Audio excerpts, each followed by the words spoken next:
Hello and welcome to my Rhythm Syllables tutorial. This is instruction to become excellent at reading rhythms. If you're a music major and you're just trying to get through, survive oral skills, this will help. If you are an instrumentalist who finally realized that you can't play anything unless you've heard it first, you need this.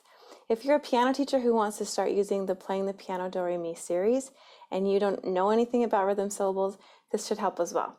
And especially for composers who have plunked things into the computer and it spits out something that is unreadable, you need this.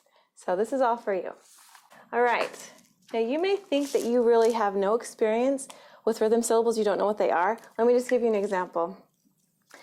If you are familiar with the Christmas carol, The Little Drummer Boy, think of what he says. He's a drummer. He knows rhythms. He says, pa-rumpa-pa-pum, right? So look over here. Pa-rumpa-pa-pum. I would call these by different syllables, but the point is that pa is a quarter note. Pa-rumpa is 2/8 notes. Pa-rumpa-pa-pum.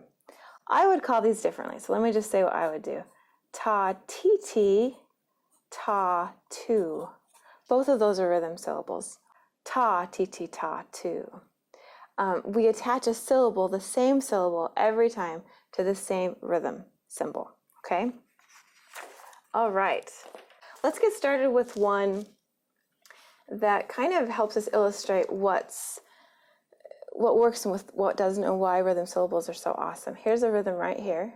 When I was growing up and learning how to play the piano, I learned with counting, and this is what my teacher would have done probably. Because there's some 16th notes in there, we would use 1E and a, okay? So I would have gone, or she would have written on my page, 1E and a, 2, 1E and a, 2E and a, 3E and a, 4E and a. Okay, and then she'd say, okay, here we go.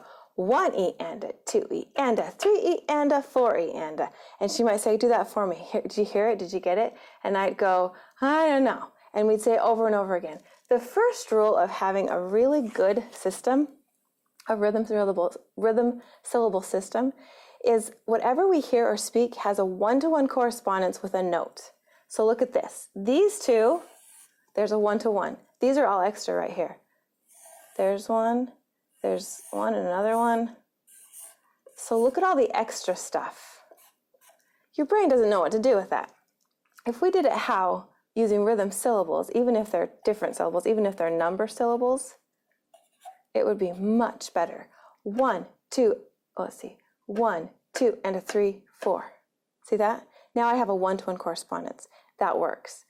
The second rule of my rhythm syllable, my rules, is the number of rhythm syllables are limited to as few as possible. So let's just consider this, what happens in beat 2 here.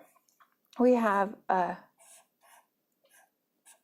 And by the way, when we write rhythm syllables, we don't need the heads. Unless we have a half note or a whole note, we don't need to see those heads. So I've got this eighth with 2/16.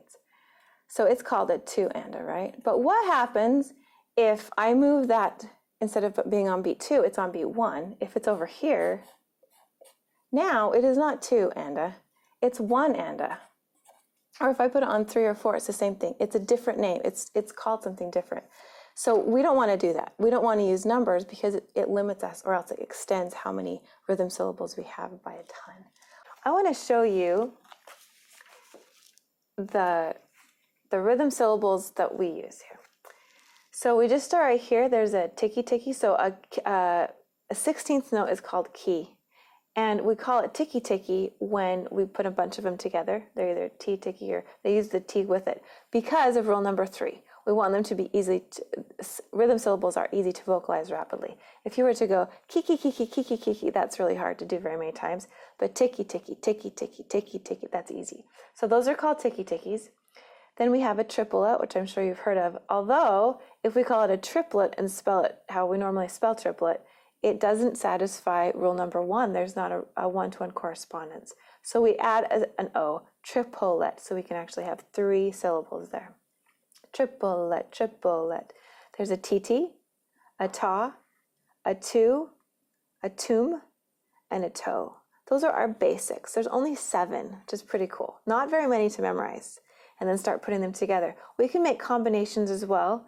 For example, we could have a ti, tiki, ti, tiki, ti, tiki, or a tiki, ti, tiki, ti. Notice here we have a tim key. Anytime you take a note and you add a dot to it, we just add an m or a to our syllable. So a t now becomes a tim. Tim, ki tim, ki tim, ki tims, okay? A ta becomes a tom.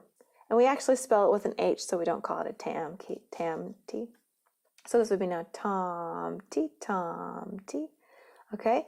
And then syncopa, this one doesn't even start with a T. It's very different because it's syncopation, and so it works really well. We could call it a tita, tita, but syncopa works awesome. And kids remember it really, really well. Over here I have some of what you would call things in 6/8 time or triple time, but we're not going to worry about that for today. So this is your basic, what you use and what you put together. So if you're going to take this and learn it yourself, or you want to teach it to students, the number one thing you have to do in order to learn rhythms is to understand beat. You have to feel a beat. For choir students, I spend a lot of time, especially little children, mostly little children, making sure that they can step to a beat, that they can tap to a beat, that they kind of understand that. That's really important. And then when they're able to do that, we can actually start teaching them rhythms within that beat. So this is from my book, Playing the Piano, Do, Re, Mi. This is the first book. So we actually talk about a beat being different than rhythm. Rhythm is the interesting thing. A beat is steady. It just stays the same all the way through. Rhythm is the interesting stuff that happens. So I could say a rhythm like T, ticky, T, T, T, ticky, T, T. Here's my beat. T, ticky, T, T, T, ticky, T, T. So there's a difference between rhythm, which is what I was speaking, and the beat that's just steady. So then we talk about how your heartbeat, it's steady, and we actually learn how to move across steady beats. And then we go over and we can actually put, so after we can steadily move across beats, we learn or practice new rhythm syllables in beat squares. In this page, they've learned a ta and a tt, and we just tried them in hearts and then in squares. Ta, tt, ta, tt, tt, tt, tt, ta. And the amazing thing is, little kids, like 2-year-olds, can do this. It's pretty cool. Once they can do the steady beat, or you can point to it steadily, they can do it as well. So, and I really like the idea of pointing and speaking. Some people will have people clap as they're doing it. And if you look at that rule number 3, that it should be really easy to vocalize rapidly. Sometimes it's really hard to go ticky, ticky, ticky, ticky, ticky, ticky, ticky. It's just hard. And so we want to make it simple. Your voice is actually one of the best places to make rhythm. So after they are able to read the rhythms, then the next step is, as they're playing a song that gets a little bit more complicated, then we can actually draw, wrong page, that we can, oh, it's the wrong book. Here, let me go to book 3, to Land of the Silver Birch. This song has some really fun rhythms in it, and it'd be a little tricky to look at it and just get it. So instead of putting things in the beat square, now we put beat squares around our rhythms. So we'd start at the top and just take a pencil and write, and there's beat 1, there's a ta, T, T, T, T, ta. And of course, we've got to do it in beat. Ta, T, T, T, T, ta. And you only have to do a few beat squares, and you can just kind of keep going. You can see it. On this second line here is a rhythm syllable we haven't talked about, but the children have learned it earlier. It's the syncopa. I guess we did talk about it. Syncopa. And they've practiced it with specific songs. So when they get there, they can just go syncopa, ta, ta. Okay, and then I just went down. I'm just going to skip down here to the bottom. These are T-tickies. They just learned them on the page before. T-tickies. So we have the beat squares around them, and they can just point to them and stay in beat. T-ticky, T-T, T-ticky, T-T, T-ticky, T-T-2. It's great. It works really, really well. So that's kind of what we do. That's the system, and that's what you can do is learn how, first of all, you have to learn these syllables, what they are. You can keep a paper that has them written down. And so at this point, you kind of understand, you've got an overview of what rhythm syllables are and how they work, but you're going to need some practice. Just remember, they're great. They work really well. They make it, they're so much more musical than counting, and so they're easy to remember. But you're going to need some resources. You're going to need this to keep track of what things are. And I'm also going to try to make available extractions from my 3 piano books that take those rhythm tutorials and put them all together with a little bit of practice.